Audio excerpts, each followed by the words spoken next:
All right, welcome back to another episode of Real Talk. It's been a while. Brad, how are you, man?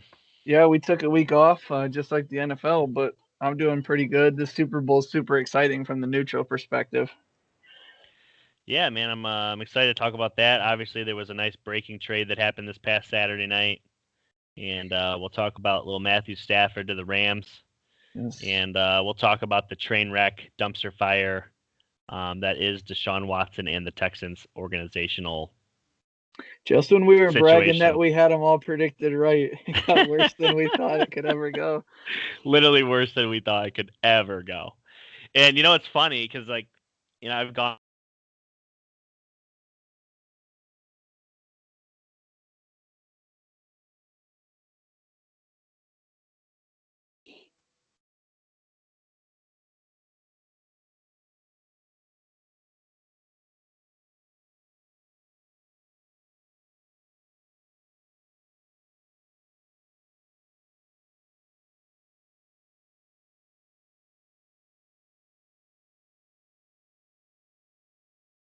back has requested a trade.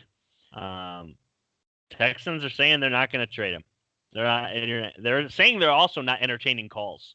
Which, Yeah, come on, let's be honest. yeah, You're entertaining calls, right. but they say they're not. They're not willing to trade him. They don't want to negotiate. They want him part of their long-term plan.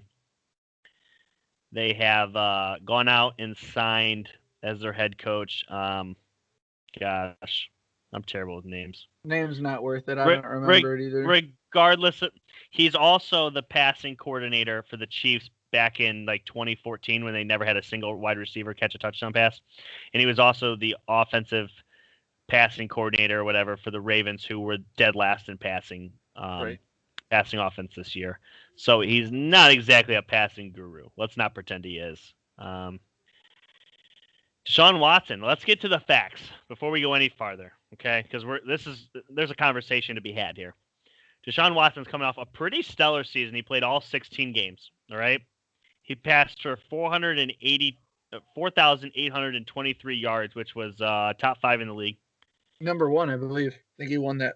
He's Actually, yeah, you're right. That was number one in the league. Thank you. Thank you for pointing that out.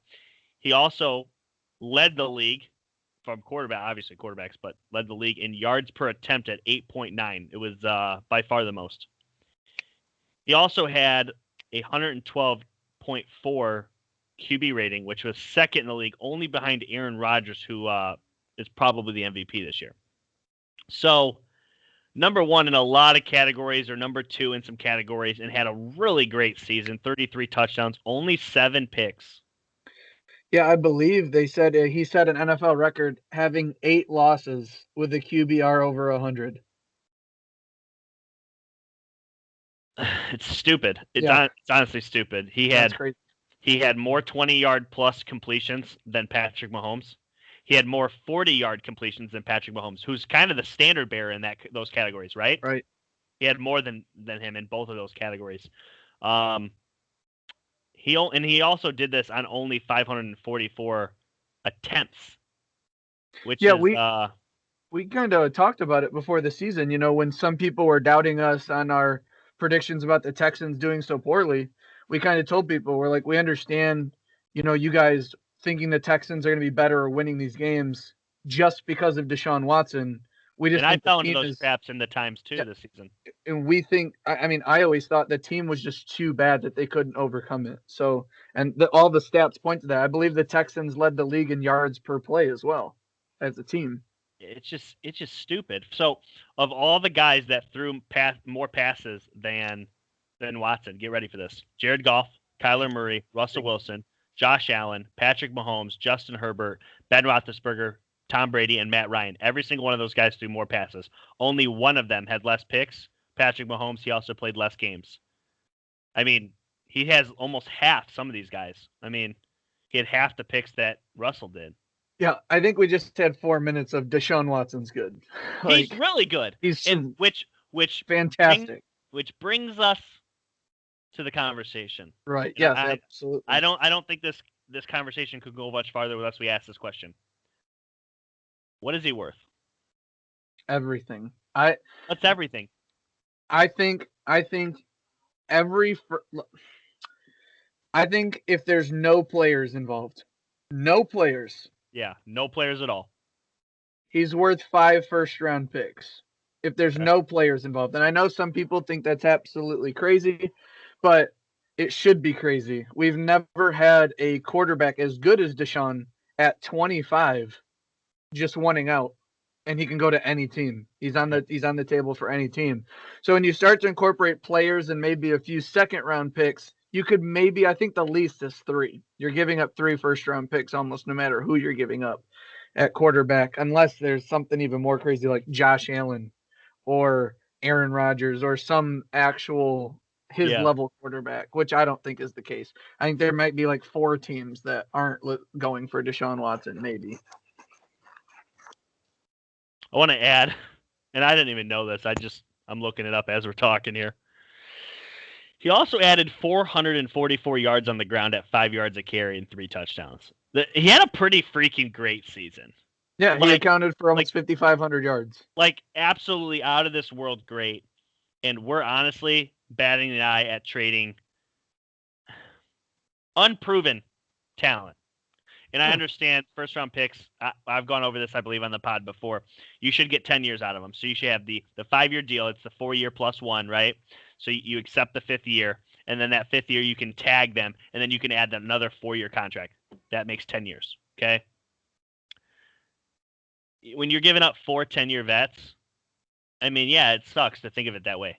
How many NFL players go 10 years with a single team? It's pretty unheard of, really. I guess another thing I look at with the picks is if you were to give up your first-round picks the next 4 years, how good or how much better could those guys have been with Deshaun Watson? And you look at a guy like this and say you give up your next 4-year first-round picks. You have the 2021, 2, 3, and 4. Yeah. By 2025, Deshaun Watson's 29 or 30 years old. You still have 8 more years with him with first-round picks.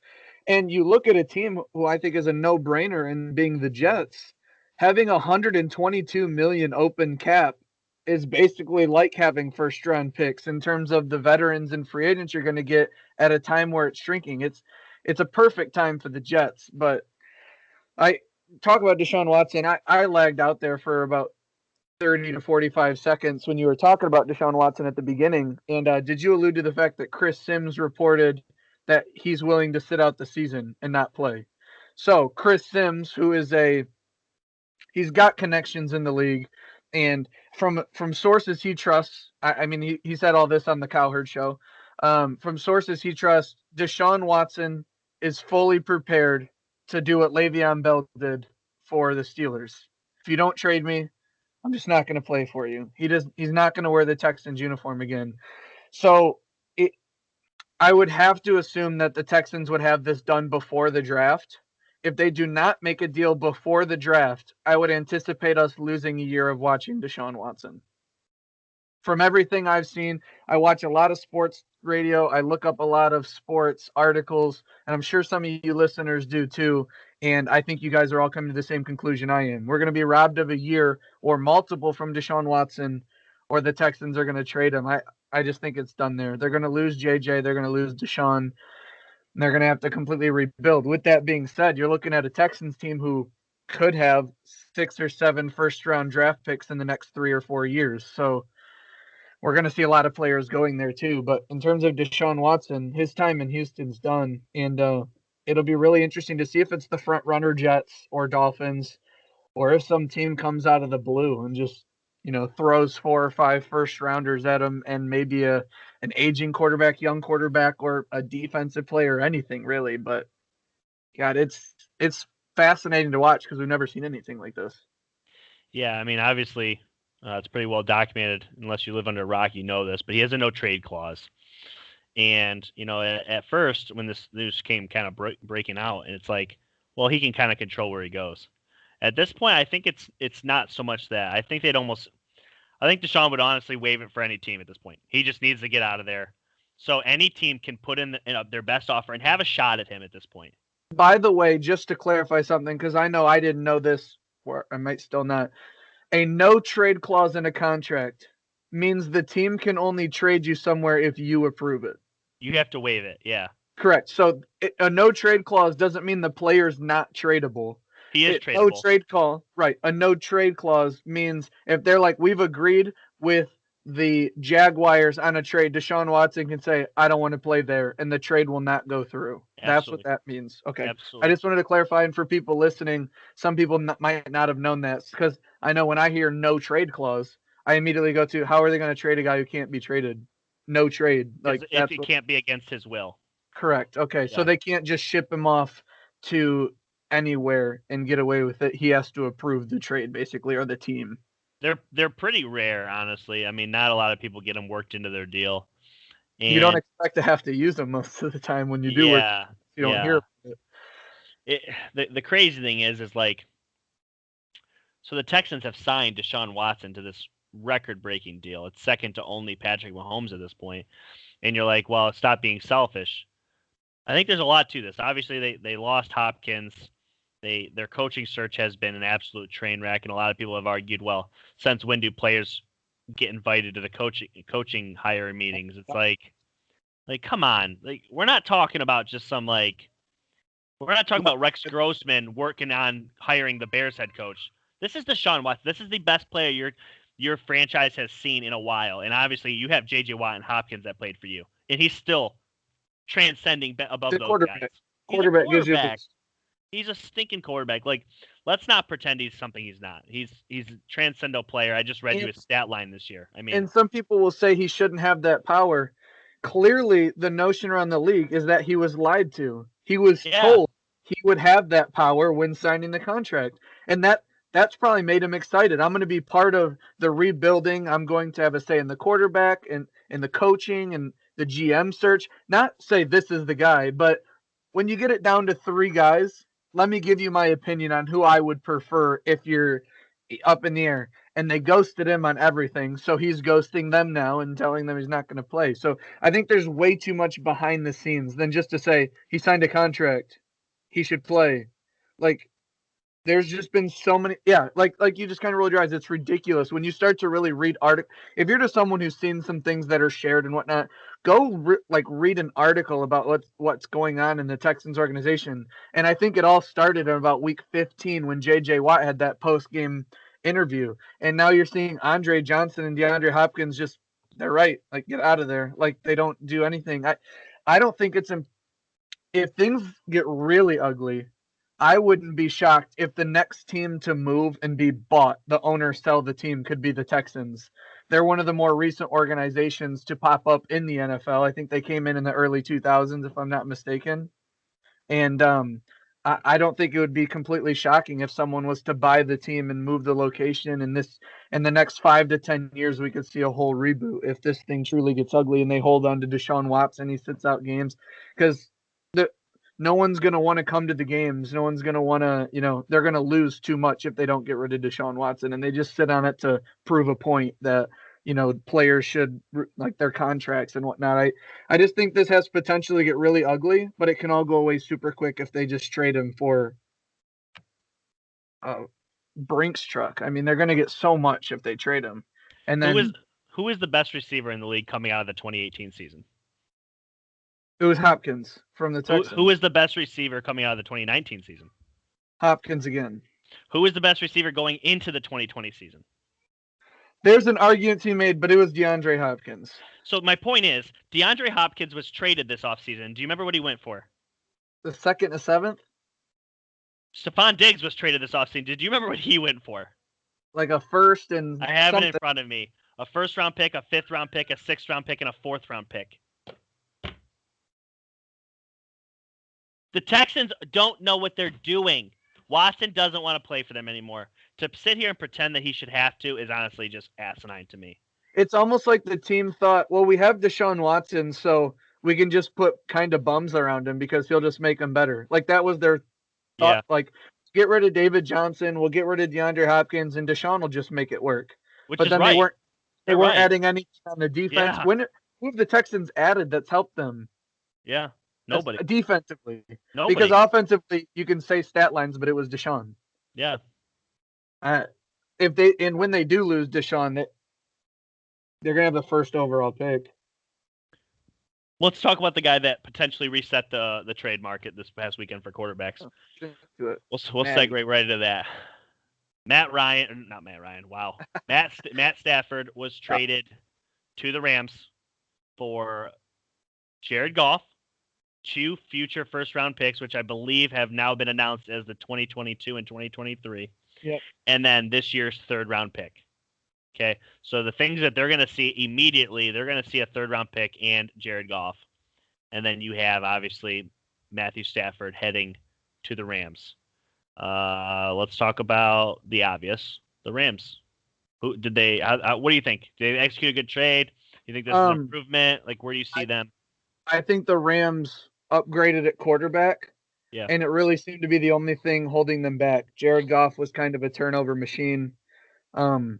And Matt Stafford, I mean, what can you say about the guy? I think it was Chuck Kinnebrew and someone else before him. I think it was posted twice. And there's only 2 quarterbacks in NFL history with over 45,000 passing yards and less than 150 picks. It's Aaron Rodgers and Matt Stafford.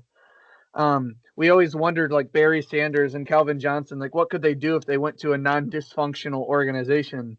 Well, we get to see that with Matt Stafford. And I think it's very exciting for everyone who's not in the NFC West, outside of the Rams. I think they immediately go to the second best quarterback in that division. That's over Kyler Murray, because Kyler Murray was sweet for about 6 weeks, and then everyone kind of figured him out. Double Hopkins, and we'll see. He's still young, but Matt Stafford's been proven, and in his time with the Lions, has he ever had a top 10 rushing offense? And outside of that, he's only had a top 10 defense one time, and I think it was once. I'm sorry, top 10 once, top 15 or top 13 twice, and both times he made the playoffs. Yeah, and the time he had a top 10 defense, he went 11-5. Yeah, I think it was Garrett Ferguson. He's a big Lions fan. We'll get to his question later on the show. He pointed out to me that Matt Stafford. I just lost my train of thought. Gosh, I just lost it. He pointed out to me, though, something about Matt Stafford that was kind of astounding. It was, gosh, I totally forget. Let me go into some of my things, and I'll let you think. So here's the biggest thing. If you're sitting here and today, if Matthew Stafford is so good, why didn't he win more? Okay, that's a fair question. Let me swap it to you and make you feel stupid for a second. Do you know who is number 1 in the league in wins in the last 4 years? Mind you, I said 4 years. Do you know who number 1 in the league in wins is? It's Tom Brady. Spoiler. Number 2, you ready? Jared Goff. Okay? Yeah. So if wins mean everything, what is Jared Goff better than Matthew Stafford? Absolutely not. Okay? Let's not sit here and act like wins are everything in this league. All right? Matthew Stafford has literally never succeeded because the Lions are an absolute dumpster fire of an organization. They literally made the playoffs with Stafford, with Jim Cardwell, and then fired him. The only good coach he's had in this entire time there, they fired him. The organization doesn't know what they're doing. Okay, Stafford has always put up quality numbers, and as you alluded to, the only time they had a top 10 defense, they went 11-5. Literally, the only times they've been inside like the top 15 or top like 17, he's gone to the playoffs both those seasons. The Rams have number 2 this past year. Yeah. What Garrett pointed out to me is I think he said during Matt Stafford's career, the defense has allowed an average of 27 points per game. Yes. In Matt Stafford's career with the Lions. That's what it was. Heard that. Yeah. So it's like at this point, he needed to get 28 to have a chance to win. Now he's on a team that's more complete, and he knows if he can get to 24, he's most likely in the driver's seat. I think that's huge for his confidence. And when you look left and have Cooper Kupp and Tyler Higbee, and you look right and you have Everett and Woods, Cam Akers went for 1,000 yards, left tackle's a Pro Bowler, and you've got that defense, I think the sky's the limit for this team. And I know a lot of people point out that the Rams hit on a lot of their second and third round picks. But let's not forget their 3 best players are Donald, Ramsey, and Stafford, and they were all taken in the first round, all top 5 picks. So you can keep hitting, but the real stars of the league most of the time are taken in the first round. Clearly, they don't have any for another 3 years now. But to get rid of that Goff contract, you are going to have to pay a little premium tax. And I think that's where that extra first rounder comes in. I think if Jared Goff was still on his rookie deal, it could be Goff, a third, and a first. That's why I don't think Stafford really reset the market, because Jared That's Goff fair. had such an ugly contract that they had to pay a little bit more. And it came out that the Colts, Patriots, and 49ers were all trying to get him too. So the Rams had to get it done. It's a nice story for Stafford. Now he moves to LA. He gets to live near his best friend, Clayton Kershaw. That's a cool little side story. I'm sure we'll hear a lot of that from commentators. And to the Lions side, you mentioned Jared Goff's wins. I don't want to get a ton into that because the organization difference between Sean McVay and Kneecaps, like, it's going to be two totally different coaches. But the Lions couldn't have done any better. They have. I just got it. I'm sorry. They You have, called him kneecaps. they have I was waiting. I was like, wait, what is yeah, he? Dan Campbell. They have a plethora of first round draft picks. They have Jared Goff, who I kind of agree. He's kind of a little bit of a poor man's Matt Ryan. I think that's about where he could be ranked at. He's not going to have the talent. Will they keep Kenny Galladay? I don't know. And that's why it's really tough to answer your question, Garrett, that you put in the comments. Are they going to go offensive or defensive? I don't think they draft a quarterback with Goff now. I think they have 2 or 3 running backs, and they took Swift last year. And if they can really hold on to Kenny Galladay and Jones Jr., I don't see a real. They have Hawkinson. I don't see a real reason unless there's a monster offensive line at 7. I would anticipate a defensive pick, and I know he fits perfect with the Eagles. I've been kind of doing some pre-work in my draft. I think if I had to give you just right now, I think they would get Micah Parsons. I think they take the best middle linebacker. I I think he has potential to be better than Devin Bush or Devin White from 2 years ago. They both went into monstrous front sevens, so I think their numbers are a little inflated. But Micah Parsons is captain of the defense next 8 to 12 years. I think that's where they'll go as defensive, unless somehow Panay Sewell makes it there. Unless Dan Campbell wants a quarterback behind Goff, I don't see those happening. They keep Kenny Galladay. They go defensive. I'll hand it back over to you, though. I don't know what you think. Well, yeah, that was. I mean, Garrett came in with the question: do the Lions go offense, defense, the number 7 pick?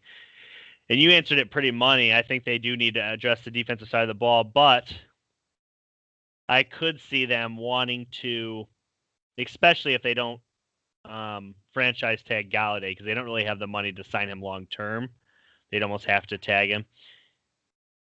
If they do want to try and make Jared Goff, if they want to win the divorce, as people keep wanting to say these days, maybe they go out and they get Jalen Waddle, because I do believe that the other two, both Chase and Devontae Smith, are going to be gone. I think one of them will still be there. At 7? I do. I don't think they really make it past 7 because even if you have Galladay and Jones Jr., why not go out and grab a wide receiver? It all depends on Dan Campbell, really. Yeah. And, Chuck, will Goff go back to 2018 form when he's in Detroit? I don't know that 2017 and 28 Jared Goff was great. I think it was a lot of off-tackle runs with Todd Gurley was a lot of the success of this offense, and short intermediate routes to Robert Woods and Cooper Kupp. And it really goes to show you what Jared Goff turns into without Cooper Kupp and, his struggles this year to turn the ball over. He's going to have some receivers. I think they're going to probably ask him to throw it deep with what they have right now. I don't know. Jared Goff is a complete wild card, in my opinion. I don't really know how to elaborate. I think Goff's career is on a steady decline until it ends. Goff had the best situation he will ever see in his NFL career, where he was with the Rams, and he couldn't make it work. You look at the offensive mind of McVay, and he's like 40,000-0 when he's up at halftime. He's still unbeaten. It's like 37 or something like that. Unbeaten at halftime. He gave you the defense. And when you didn't have Todd Gurley, you couldn't do it. And I think Rams fans would agree that the games they lose, they had like how many more yards than the Dolphins that one game, and they still lost because Goff had like 3 picks and a fumble. fumble. They lost to the 49ers when Nick Mullins was the quarterback, and I think Goff had 2 picks in that game. I'm not going to get into his hand size. I don't think that totally matters, but he does fumble a lot when hit. He's going to a worse offensive line. He needs to have good play action passing. He doesn't have as good of a run game. And the amount of scheming that Sean McVay is able to do as an offensive mind, people put him and Kyle Shanahan as the next 2 guys to revolutionize the offense. And you can see it in their play calling. And Goff couldn't get it done. So there is absolutely no reason. Now, he possibly could, but there's no reason for me to try and predict he would be as good or better than he's ever been going to a team with a worse coach, worse offensive line. And I know they got Galladay, but I'm going to say worse weapons in total because Kupp, Woods, Higbee, whether it be Gurley or Akers, he's had all the weapons and they couldn't make it work. And that's why I look for the Rams to make that leap because Matt Stafford's had to turn dirt to diamonds for a long time. And some people make the case that Matt Stafford, his career was made from Calvin Johnson. And it's like, well, Marvin Jones wasn't super sweet, and then he was much better when he came to the Lions. Or you look at what Kenny Galladay is doing is a lot of that Matt Stafford because Matt Stafford's a great thrower of the football, and it's going to be really exciting to see him and Sean McVay work together. It'll be interesting to see where his fantasy numbers go. Where does he get drafted? Where does his value go? But Jared Goff, no, I think he's just going to get worse and worse. But for the Lions, having these picks in the next 2-3 years and Goff for 3 years, when this trade ends, Aaron Rodgers is going to be 40, 41 years old. So after all these picks that they're accumulating, the Lions are going to have mostly 3 to 6 year players on their roster looking to make a run to take the division when Aaron Rodgers leaves because it's his until he leaves. So we'll see what the Lions can do, and we'll see what Dan Campbell can do. I don't want to say it's over before it starts. I did not like that presser. Yeah, I mean, I didn't like the presser either, and honestly, I don't think it's a home run hire. The Lions need a lot. Shot in the arm. They don't need a motivational guy. They need a genius. They need an offensive guy or a defensive guy, somebody that can come in and really control the culture. There's been a couple of those guys that have been hired in the last couple of years. Obviously, McVay. I think Brian Flores in Miami is doing that. Mike Vrabel has been able to do that. Kyle Shanahan, obviously. There's guys. There's plenty of them. Okay, and then you have your old school guys. Dan Campbell seems pretty old school to me. I know he's not. He's younger. He just came out of the league in like 2015, I believe. I mean, he hasn't been out of the league very long, is what I'm getting at. He's a former Lion. I believe he played on the. I don't think he was on the 0-16 team, but he wasn't on a very good team. I don't know. There's a lot to unpack with that whole situation, but I mean, we'll save that for another day. Let's go ahead and let's get into the Super Bowl. You ready? Sure thing. This Sunday, February 7th, 6:30 p.m., CBS is going to be hosting the game. You got the Kansas City Chiefs at 14-2 in a neutral site game against the Tampa Bay Bucks that are 11-5, but Super Bowl's hosted in Tampa, so the Tampa will have a what most people are calling a home field advantage, whether that is or not. Lots to unpack. Let's go ahead and get into the facts, okay? The Chiefs are the number 1 offense in the league, 16th in total defense. They have the number 1 passing offense in the league and 16th in rushing, okay? Buccaneers are coming in at 7th in the league in total offense, 6th in total defense, number 2 passing team in the league, and 28th in rushing. So, I don't know. I think these teams match up better than what people are probably going to give them credit for, and there's really a ton to get into. We'll start here. Their last meeting was November 29th of this season, 2020, okay? And the Chiefs pick up the victory 27-24, but that is really not a good indication of how this game really went. A lot of people remember this game as the game Tyreek Hill went for like 7 catches and 200 and some yards in the first half. Yeah, he finished the game with 13 catches for 269 and 3 touchdowns. That would be a playoff record if it happened again, okay? The first quarter was 17-0, and Tyreek Hill had a 75-yard and a 44-yarder in the first half, or in the first quarter. But 17-0, okay? And then Tampa scores, make it 17-7, and then Kansas City kicks a field goal. It's 27.5. In the third quarter, Tampa Bay kicks a field goal, makes it 20-10, and Kansas City scores a touchdown, makes it 27-10. So they're up 17 again. And then Mike Evans scores 2 different touchdowns in the fourth quarter, and the Chiefs got the ball back with 4 minutes to go and were able to do enough to keep it away. Game was closer than what the game didn't seem as close, but then honestly the Bucks in the second half did enough to really get this game respectable, so to speak. How do you see this one going? I'll let you say whatever you want here. If you were to ask me what 2 quarterbacks you feel the worst if you had to bet against them, I'd say Brady and Mahomes. These are 2 guys that I feel like whenever they're in a game, you feel like they're going to be the quarterback that wins, and it's going to take something crazy to beat them. So I don't like when you ask people to pick who's going to win, and they kind of fence sit on it. Oh, well, both of them are good. I can see it going either way. Like, don't be a fence sitter. Come out one way or the other. Like, who do you think? I am going to pick the Chiefs. For those of you that don't know, I think I picked the Buccaneers to win both games that they did. So it's not like I'm just like, I hope Brady loses. Like, it's nothing about that. I think it would be really cool to see Brady win his 7th. I mean, what is not cool about saying you got to see the best quarterback of all time? Like, what's not cool about that? So, and Mahomes, God, he's such a likable guy. I don't feel like there's anybody out there who doesn't like Mahomes, or even Travis Kelce. I just feel like they're a fun team to get around. This offense is virtually unstoppable, and as we know, both safeties pretty much missed the game for the Buccaneers the last time around.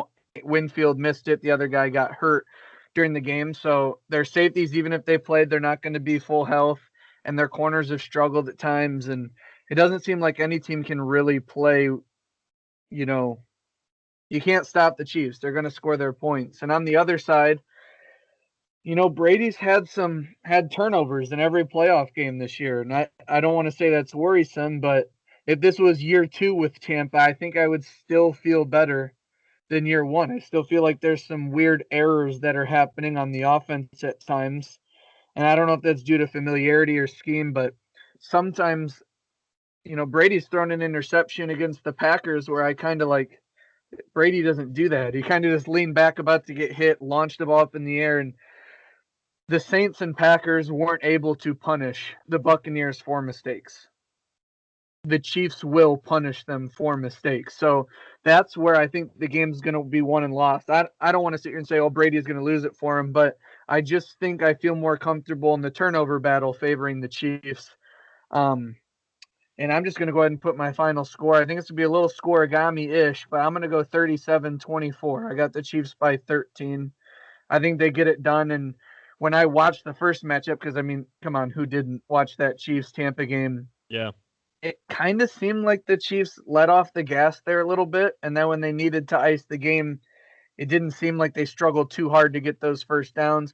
Clyde Edwards-Helaire has been off for 2 games, could have played last game, didn't end up getting any carries. So I kind of like to see Edwards-Helaire, get some carries too. But I just think the Chiefs offense, just like last year, their offense just proves to be a little too much. And I like the Chiefs to win the game. But if you were to ask me how confident I am, I've been alive for 25 years, and it's never made sense to bet against Brady. So maybe I'm stupid for picking the Chiefs, but that's what I'm going to do. Yeah, I don't think you made any bad points. One thing I do want to allude to is, Tom Brady did throw 3 picks against the Packers. All of them were behind the 25-yard line. So they were all essentially punts, and the Packers weren't able to capitalize any of those because they had to drive the field. It was like they punted, So not a true quote-unquote turnover in the sense of, you're getting the ball in the enemy's territory and you're ready to score right then and there. So, not that Patrick Mahomes can't drive 80 yards, because he very well can. But let's go back to this. Somewhere along the line, I don't remember how long ago it was, but it was a while ago. I predicted the Chiefs wouldn't lose another game. I've been riding their coattails for a while now. I've been saying they're the best team in the league for. It was even before. It was even before the Steelers lost their. I mean, it was. I want to say it was closer to 8 or 9 because, I mean, the Steelers were undefeated for up until 10-0, 11-0, and like the last 2 weeks of their undefeated, I kind of took that number 1 away from them and gave it to the Chiefs, and been riding them ever since. But this Bucs team, I always knew was good, but they're doing things now that they weren't doing in the beginning of the season, and there's a lot to be had here with this matchup. I absolutely love the Buccaneers pass rush going against the Chiefs. I absolutely think that is the X factor of this game.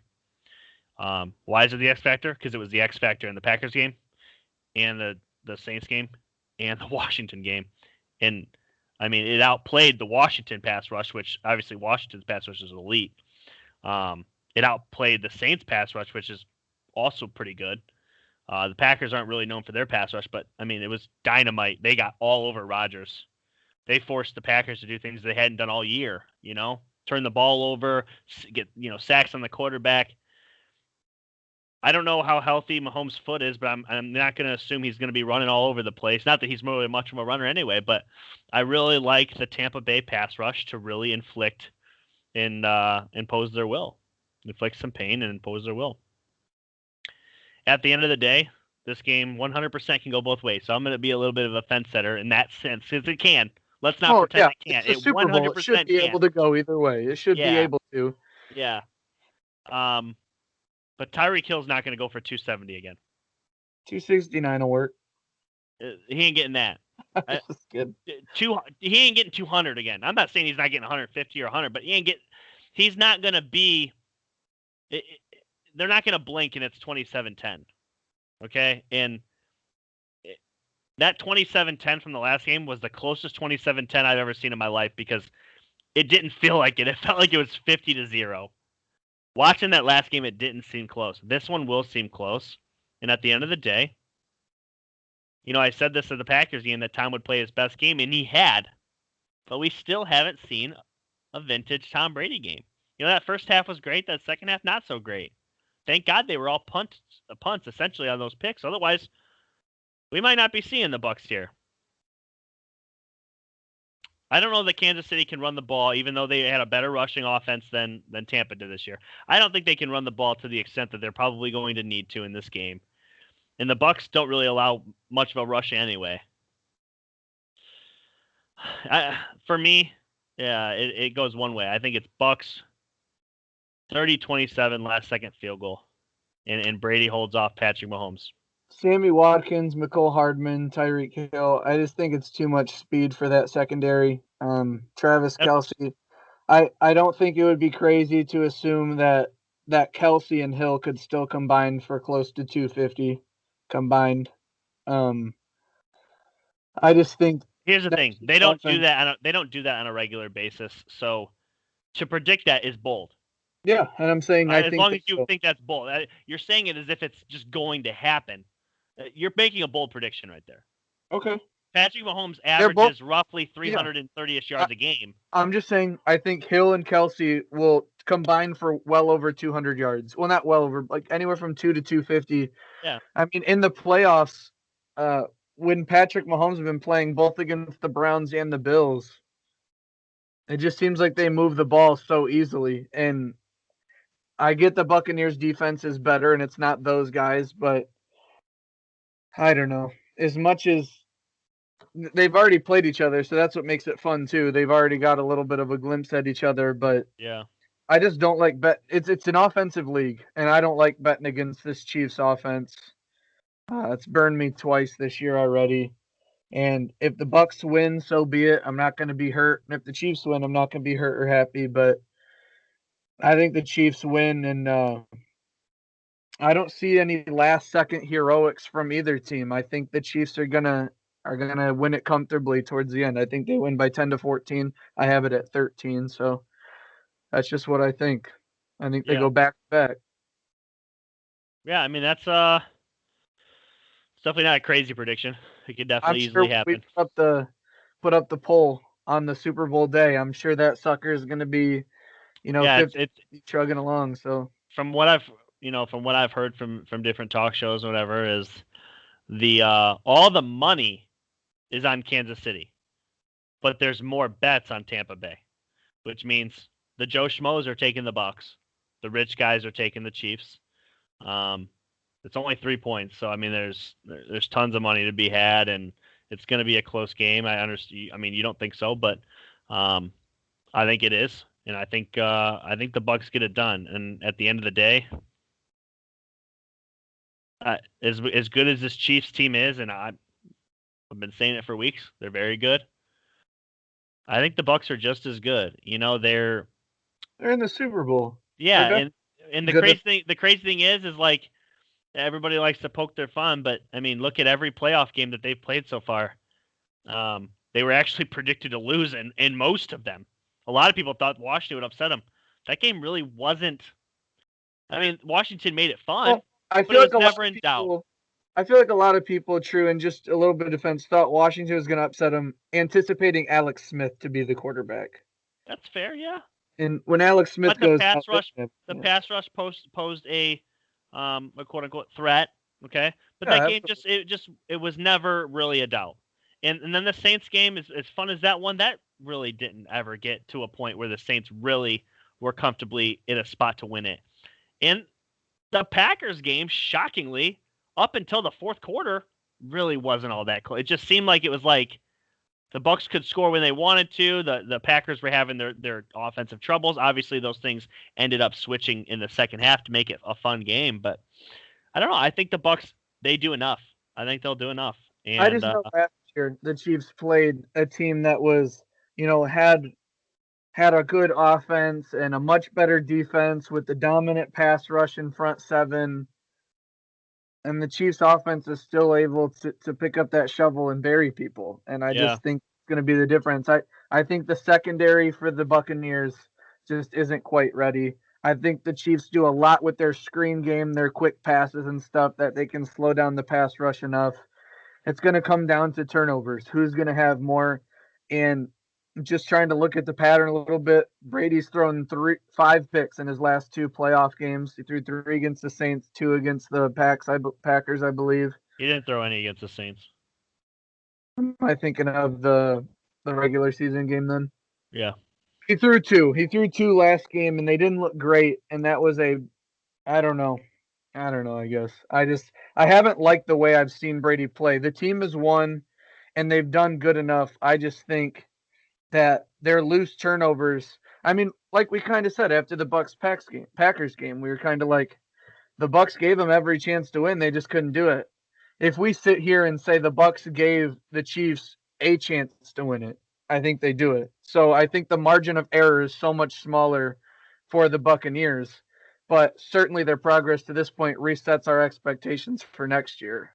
Absolutely. So Well, the biggest number that you gotta love as anybody picking the Chiefs or supporting the Chiefs or even betting the Chiefs. 25-1. Patrick Mahomes in his last 26 games. It's pretty remarkable. His only loss comes at home to the Raiders in a game where they still scored, I believe, 33 points. yeah, I think the Raiders had to score 41. It was like 40. 41 to 33 because Yeah, Patrick never lost by more than a possession. It was an 8-point loss, 33-41, I believe. yeah. I don't know. This game is gonna be really fun. Let's talk about the aftermath before it even happens. Patrick Mahomes beats Brady. I don't care about how much. I don't care if it's the 13 you're predicting or it's 1 point. GOAT conversation? The GOAT conversation will not be Patrick Mahomes is the GOAT over Brady. The conversation will be Patrick Mahomes is trajecting towards being the GOAT over Brady. You have to win at least 4 before you can say you're the GOAT over Brady. I think the win over Brady would carry the weight of at least 1. I think if Mahomes beats Brady in a Super Bowl and wins 5 in his career, he has a chance. But obviously, Brady holds all the statistics and everything. Brady is the bar. Brady is the GOAT. Mahomes, could you argue Hall of Fame career? I believe he would already have one. Super Bowl, 2 Super Bowls, 1 Super Bowl MVP, AFC championships, the records. I believe he would already have a Hall of Fame resume, but GOAT, not yet. Not even because he beat him head to head, but he would certainly at 25 be trajecting towards he should. And that's what the conversation will be. He should be able to pass Brady. He's already won 2, win to AFC championship game. So it'll really be like anytime he loses throughout his career, it's going to be like, what are you doing? You're not supposed to do this. It'll be really, his career will get super confusing, and it will breed a lot of hate towards Patrick Mahomes, a lot of love, a lot of hate. It'll be a bunch of nonsense, but he will not be able to say he's the GOAT, or anybody will be able to say he is after this Super Bowl if he wins. Yeah, my biggest thing is just like, and I said this last year too after they won it. I think it is increasingly silly to predict that anybody will have the type of career that Tom Brady did. Yeah, Is having. I shouldn't say did because it's still going. He's going to his 10th Super Bowl. Regardless of the outcome, he'll have 6 rings, potentially 7. Pretty unheard of in any sport, let alone what most people would consider the toughest sport to win in. And Patrick Mahomes is definitely on his way there. 3 straight AFC title games and 2 straight Super Bowl appearances. And regardless of how this game, I don't care if it's 50-0 Bucks. Chiefs are a heavy favorite to win it again next year. So, yeah, I don't know. Lots to say there. However, just to flip it real quick, if the Bucks win it, Patrick Mahomes would have to win 8 to be able to be the GOAT. Patrick Mahomes could get to 7 and tie Brady, but Brady would have the head-to-head win, and that would be the end of the discussion. So the GOAT is case closed on Mahomes if Brady beats him head-to-head, especially because it would have been, Brady beat him head-to-head when he was 25 years older. Or what? Or isn't it 25 years is the – no, it's less than that. It's 25 to 43. So it's like 18 years or something like that. Like, he would have beat him at such a age that even if Mahomes got to 9 and won 7, had a better win rate, he lost to him head to head. For me, it's just tough to even talk Patrick Mahomes as the GOAT this early because it's like, so when Brady won his 3 straight this early in his career, or he was 3 out of 4, but he won 3 straight Super Bowls. He was 3-0. I mean, people that were calling him the GOAT, they were still like, well, Joe Montana 4-0. You know, you gotta get the stats too. You gotta get the stats, and it's like Patrick Mahomes has 2 if he wins. It's also generations too, because when he won them that early, there was still people like the majority of talk shows and the majority of like your parents that are talking. Joe Montana's the GOAT. He won 4. I mean, people were arguing maybe even Bradshaw. He was 4-0 in the Super Bowls, but 15 years later, instead of being young, we're all now on the talk shows, and the people we're watching saw it, and it's like. Same thing with Jordan and LeBron. I'm sure, like, the generations underneath us will see some dominant player and try and look us in the face and say they're better than LeBron. It's just an ageless discussion, unless you're talking about Wayne Gretzky, really. And even people who watch hockey are going to say that he's not the GOAT because it was who he played for, this or that. The GOAT discussion, I think it's dumb because eventually you get to a point, it's kind of like politics, where you're just like, tearing one guy down to make the other guy look better. And it's like, we got to watch Tom Brady. Like, he ruined the Steelers winning Super Bowls. He ruined your favorite teams winning Super Bowls. And this guy and that guy, if you weren't a Patriots fan, they just beat you. I mean, that's just what happened. It's incredible to look back on and say I watched it. I'm glad I can say it's pretty much over because they're in the NFC. He's in the NFC now anyway. So, but isn't it cool that you can, in 50 years sit there and say you got to watch the best quarterback of all time play, or you got to watch some of the greatest? Like, you put a post about it. We got to watch Tiger Woods, LeBron James, Ronaldo, Messi. Like, the GOAT crazy. The GOAT discussion's dumb. I like making lists, the top 5 or things like that. But when you get down to one guy, there's too many variables, too many different generations, teams. It's 53 guys on a roster. How are we going to say one guy, does everything? So that's tough. But No, I'm with you. All right. Well, one last question. I think this is a hard no from me. We'll see what you say. Brady wins it on Sunday. Is that it for him? no, Yeah. he was never interested in going out on top. He had 6 chances to do that already. He doesn't care about winning or losing at the very end. I 100%. I If 1000% agree with you. But there if are there's still silly people that keep asking this question. with the team he has and the control that he has and the power that he has, he's got the roster to pretty much carry him. You can tell that he was throwing some balls away early during the regular season. In the postseason, he's sticking in the pocket, taking more hits. You guys have heard it on radio, talk show radio, sports stations and stuff. His brand TB12. That stuff only gets more and more authentic if he continues to play to 45, 6, 7, 8. Even if there is a decline, the man threw over 40 touchdowns and less than 15 picks. Why would he have any reason to go anywhere if his family's supporting him and what he's doing?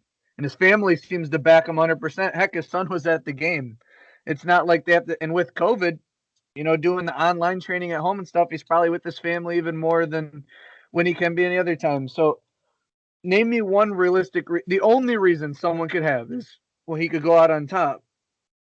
He could have done that 2-3 years ago and stayed a Patriot his whole life and had like the Tim Duncan, Kobe Bryant, not Michael Jordan, but that legacy of one team the whole time. He ain't interested in that. He's interested in pushing the envelope on what the modern athlete can do, supporting his brand, and going for 7. And if he wins 7, going for 8. And if he wins 8, going for 9 until the wheels fall off. He's just a different breed. He's just a different kind of guy. We don't see players like this often. He's not retiring if he wins. He's not retiring if he loses. There's really 2 things that Tom Brady has said pretty much for a long time now, well over 10 years. I want to play for Super Bowls. That's it. And the second thing that everybody just seems to always forget, I want to play till I'm 45 years old. That's a goal. That is a goal of his. And after this year, I mean, you just alluded to it. He threw 40 touchdowns. How much of a drop-off can we really see in the next year and a half that he can't allow him to play till he's 40? At this point, it's happening. Just accept it, people. He's playing next year for sure. I just think that Brady, the 3 guys you notice the most, like Brady, LeBron, and Wilson, who have made it public how much they spend on trainers and the hyperbolic chambers and the avocado ice cream and the new science and the pills and the technology. It's like, I think we should get used to prime athletes not being 24 to 29, but being 24 to 34. And then the late 30s, and then the guys who are old instead of late 30s playing. Ben Roethlisberger doesn't take care of himself. You can see the decline, but he played well at the beginning of the year after elbow surgery that ended a previous Steelers quarterback career. And he's 37, 38 years old? Yeah. That's what a guy looks like now, not doing all the extra steps to stay healthy. The guy who's going out in the offseason and just kicking it and the king of backyard football. And that's just one reference. But like the technology, the training, the fitness, the specialists now that are coming into modern professional sports, their careers are just being extended. And Cristiano Ronaldo and Messi in soccer are another example. Ibrahimovic, there's guys everywhere. If Ben Roethlisberger dropped off, pretty damn good stat line, 3,800 yards, 65% completion, 33 touchdowns, 10 picks. I mean, it's pretty similar to honestly what Brady had last year. Brady had a little bit more yards, a few less touchdowns, and right there in the picks. And people said he dropped off. I'm like, what is dropped off these days? Because you're not throwing 50 bombs. Guess what? Nobody did this year. It's like, yeah, we just need to pump the brakes with the drop off. And I think it's going to be more likely that players are reaching these 40-year-old ages. And Brady, with everything that you've heard, I think it's fair to say that he's going to obviously play a little bit longer than 40. And obviously he has. Unless Brady's going out of his way to trick the American people or the world because maybe he's a global icon, that would be the only way. He said he wants to play till 45. That's at the end of next season when he'll be 45. And then he was asked if he would play further than 45, and he said, definitely, that's something I would absolutely consider if I'm still willing to go 100% into it and I feel good. So there's no reason to entertain the idea that he would retire unless he suffers a catastrophic injury in the Super Bowl. Like, injury in the Super Bowl, it has nothing to do with him winning or losing it. I don't think so. So no. I agree. That was a long no. That was a long answer for no. Yeah. Well, I don't have anything else. Is there anything else? No, I'm really excited to watch Stafford play for the Rams. Maybe I'm a closet Rams fan. David, Chuck, Nick, if you guys are listening to the podcast, I know you guys are three vocal Rams fans, but I like cheering for the Rams and the Bears. Oddly, I don't know why I like those two teams so much, but I'm excited for Stafford. When I have friends that like a team, I typically, when my team's not doing it, I like to see my friends' team succeed. It's always fun for them. You know what I mean? Like, during this year, I was happy for you that the Steelers were on that run. Thankfully, I don't have any Jets fans that are friends with me. Because screw them. But ultimately, when I see what you said. You said your Casey's dad's a Bears fan. You obviously want to see the Bears do good, and your friends are Rams fans. I get it. It makes sense. I mean, I'm the same way. So. But yeah, let's I guess we'll log off on that. You guys, thanks again. It's been fun. I have nothing else. Go Draft Brady. in April, baby. Go Steelers. Later, guys.